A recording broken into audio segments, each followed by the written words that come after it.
شوہر بیوی پر پردے کے معاملے میں سختی کر سکتا ہے یا نہیں؟ ساجد صاحب ایبٹ آباد سے۔ شریعت میں اصول یہ ہے، نبی صلی اللہ علیہ وسلم نے فرمایا کلکم راع وکلکم مسئول عن رعیتہ، ہر شخص نگہبان ہے اور اپنے ماتحتوں کے بارے میں اس سے سوال ہوگا۔ تو اتفاق ہے کہ اسلام میں بیوی شوہر کے ماتحت ہوتی ہے، آج کل بھی ہوتی ہی ہیں، لیکن ویسے اسلام میں بھی یہی ہے کہ بیوی شوہر کے ماتحت ہوتی ہے۔ تو ماتحت اگر کسی کبیرہ علانیہ گناہ میں مبتلا ہے یا کبیرہ گناہ میں مبتلا ہے تو سربراہ کی ذمہ داری ہے کہ محبت سے اس کو تبلیغ کرے، باز نہ آئے تو اس کو اعتدال کے ساتھ سختی بھی کی جا سکتی ہے۔ اس کا قرآن نے بھی تذکرہ کیا ہے، جیسے حدیث میں آتا ہے کہ اولاد 10 سال تک نماز نہ پڑھے تو اس پہ سختی کرو، اس کو مارو۔ یہ کچھ چیزیں ایسی ہوتی ہیں جو دیکھنے میں بتانے میں بڑے اچھی لگتی ہیں ہیومن رائٹس کے نام سے نا، کہ بچوں پہ سختی نہیں کریں، اور یہ نہیں، بچے بگڑ جاتے ہیں، برباد ہو جاتے ہیں۔ ہمارے والدین نے ہم پہ سختی نہ کی ہوتی، ہم تو بہت ہی بگڑے ہوئے ہوتے ہیں، اللہ بچائے۔ میں یہ نہیں کہہ رہا کہ اب ہم بہت نیک ہیں، دعویٰ تو کوئی بھی نہیں کر سکتا، لیکن اگر ہم پہ سختی نہ ہوتی تو پتہ نہیں ہم کیا بن چکے ہوتے۔ اور میں کیا، اکثر لوگوں کا یہی حساب کتاب ہے، تو موبائل میں لگے رہتے ہیں آج کل بچے، ڈرگس لے رہے ہیں، نشے میں لگ جاتے ہیں، تو ہم ان چیزوں سے بچے رہے ہیں۔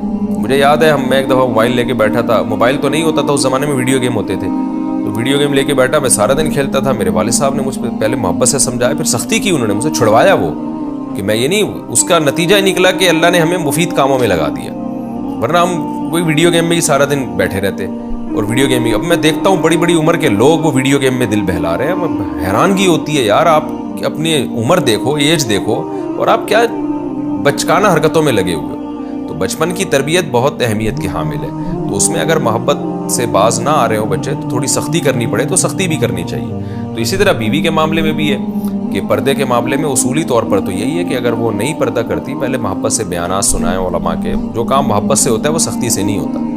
نہیں مان رہی تو سختی کرنا بھی شرعاً جائز ہے، لیکن یہ ذہن میں رکھیں قرب قیامت ہے، بعض دفعہ سختی کرنے کے سائیڈ ایفیکٹ زیادہ ہوتے ہیں۔ تو اگر آپ یہ سمجھتے ہیں کہ بیگم پہ سختی کی تو بجائے فائدے کے الٹا نقصان ہوگا، تو پھر سختی نہ کریں آپ۔ پہلا کسٹمر خالی چلا جائے تو کیا بے برکتی ہوتی ہے؟ ہماری کپڑے کی دکان ہے، اگر صبح کے وقت کسٹمر خالی چلا جاتا ہے تو کہا جاتا ہے کہ آج کے دن تمام کسٹمر خالی جائیں گے، کیا یہ بات حقیقت ہے؟ محمد مجاہد، بالکل فضول بات ہے، اس کی کوئی حقیقت نہیں ہے، توہم پرستی ہے۔ پہلا کسٹمر خالی چلا جائے تو اللہ سے امید رکھیں انشاءاللہ دوسرا ڈبل پیسے دے کے جائے گا، وہ بھی نہ آئے تو تیسرا دے کے جائے گا، ورنہ آج کاروبار ہو ہی نہیں، کل زبردست ہوگا۔ حدیث میں آتا ہے، نبی صلی اللہ علیہ وسلم نے فرمایا انا عند ظن عبدی بی، کہ جو بندہ میرے سے جیسا گمان کرتا ہے میں اس کے ساتھ ویسا ہی معاملہ کرتا ہوں۔ تو اللہ تعالیٰ تو بندے کے ساتھ ویسا معاملہ کرتے ہیں جیسا آپ کا گمان ہے۔ آپ نے پہلے کسٹمر کو منحوس سمجھا کہ اس کی وجہ سے سارا دن نحوست ہے، تو ہو سکتا ہے اللہ پھر آپ کے ساتھ یہی معاملہ کرے۔ اللہ سے اچھا گمان رکھیں گے تو اچھا ہوگا انشاءاللہ آپ کے ساتھ۔ کیا ساتوں زمینوں میں انسانی آبادی ہے جس طرح اللہ نے 7 زمینیں بنائی ہیں؟ کیا اسی طرح کا نظام ہر زمین پر موجود ہے جس طرح اس زمین میں ہے؟ کیا اللہ تعالیٰ نے ہر زمین کے لیے الگ آدم کو پیدا کیا؟ لقمان رضا، سعودی عرب سے۔